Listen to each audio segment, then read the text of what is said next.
Hi everyone, this is Audrey from Janice Academy. Welcome back to our channel. I know that many of you are very afraid of learning or drawing the Hanzi because they look so complicated. They look beautiful, but it's kind of scary to learn or to draw. In this series of videos, we're going to introduce to you the most important building blocks of the Chinese language, which are the Hanzi. Yay! They look complicated because you do not know the basic building blocks, which are the strokes. Just like when we are building Lego, if you look at every finished piece, they may look very complicated and you do not know where to start. I know this is not just a metaphor, but if you take them apart, look at every single piece and know how to put them together,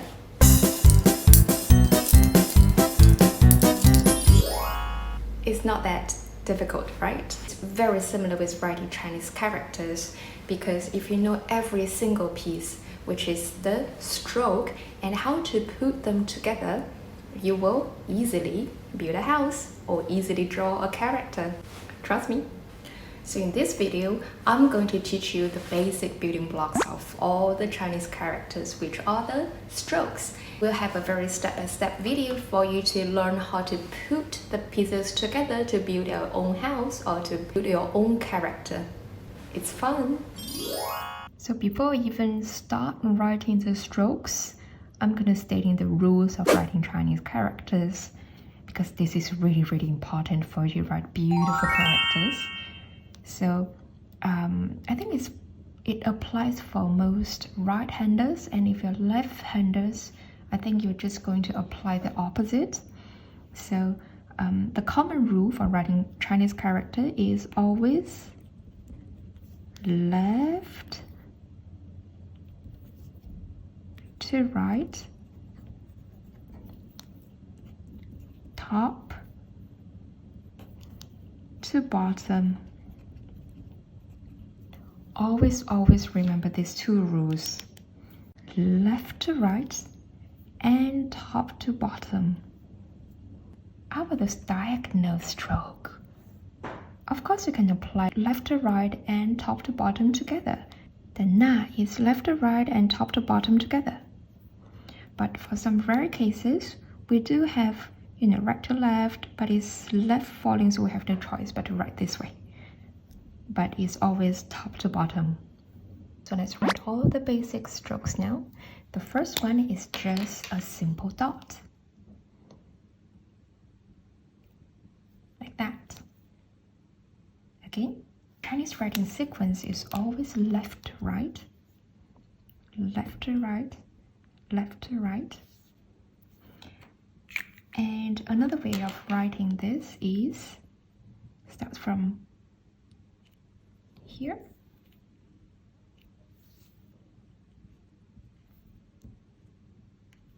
So this simple dot, we call it 点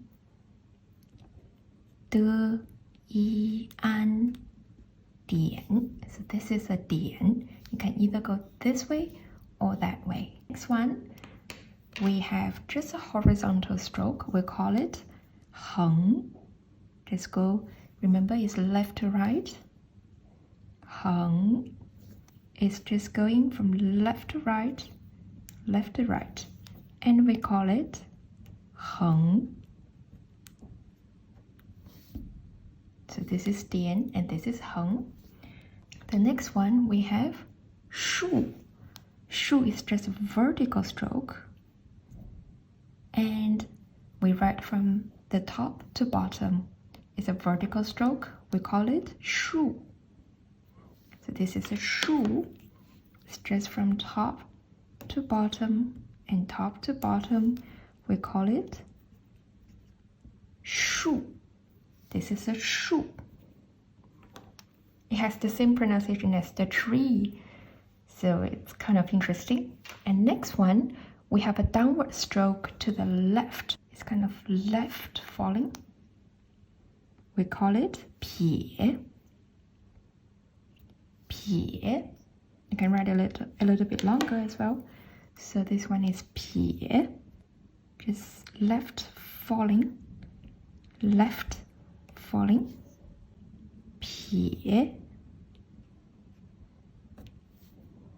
撇. When we have na, na is kind of symmetrical to this 撇, so it's right falling.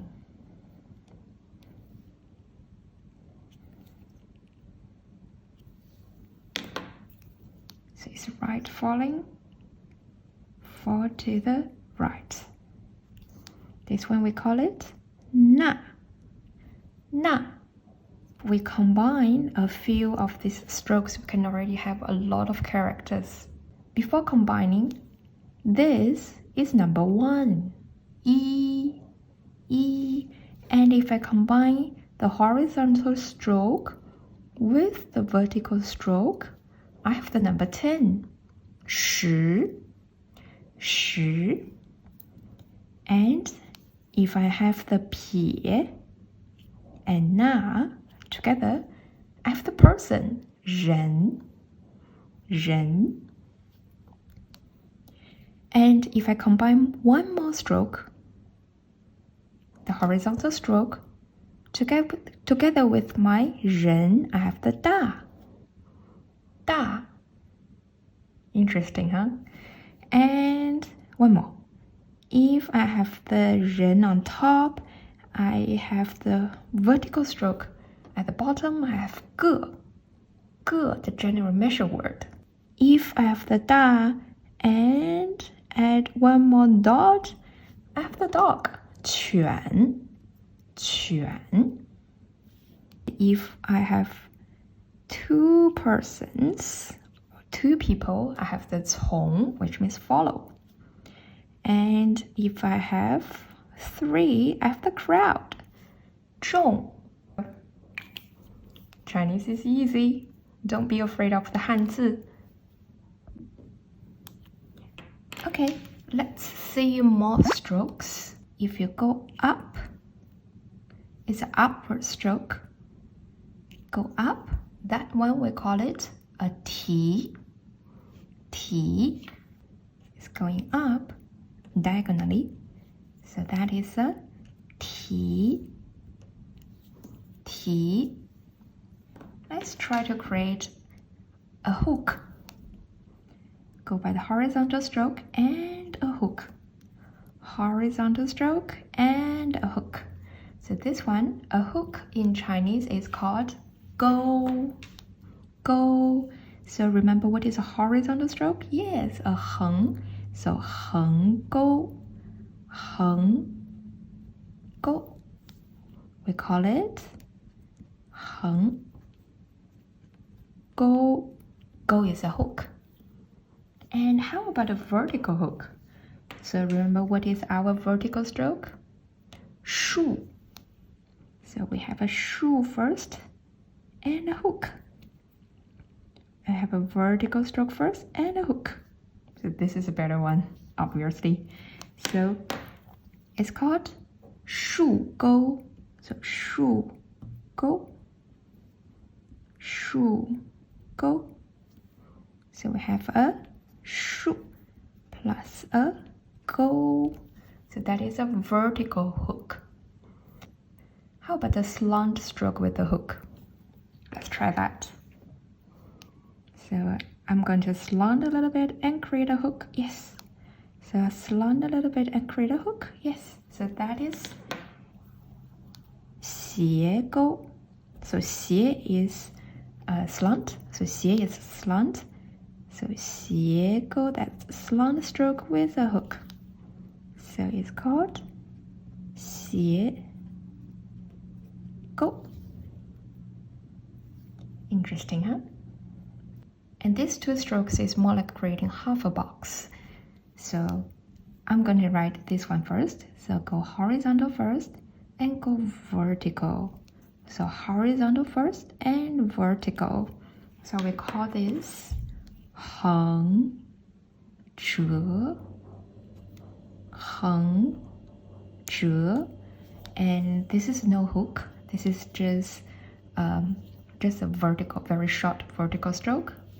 So we call it 横折. 折 is fold.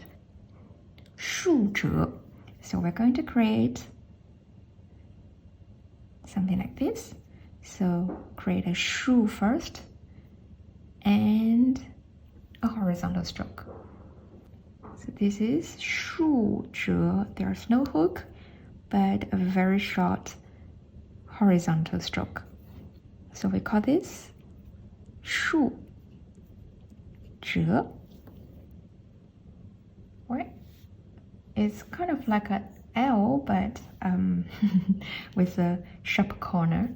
And this one is also a sharp corner. So be careful of this too. How about those hooks? Tips for writing hooks. Okay, so just now we have the horizontal hook. Have you noticed that I'm not exerting any force? So I'm just lifting up my tip of the pen, and the vertical one, yes, it's just lifting up. It is not like that. So if you write like that, it doesn't look like Chinese. So you have to write, lift off your pen lightly. You know, the slant one, just lift it lightly here and just let it go. Okay, so towards the hook, let it go. Our tips for writing the hooks is let it go. Ta-da! So many of my students, they think they do not need to learn the Hanzi because they just want to converse in Chinese. Well, technically speaking, if you just want to speak or converse in Chinese, you're right. But if you ever want to travel to China or take a Chinese exam, the HSK, or read a menu purely in Chinese, maybe, you will need Hanzi, trust me. And if you go to China, like the signs, the menus, you know, everything are written in Hanzi. It's smart to start early so you don't feel afraid of the Hanzi because you're learning the language. And you kind of feel that you become smarter in some way. If you think our videos are easy to understand and easy to follow, please click on the subscribe button to subscribe to our channel, and you'll get a notification right away when we post a new video every other day. Bye for now, bye!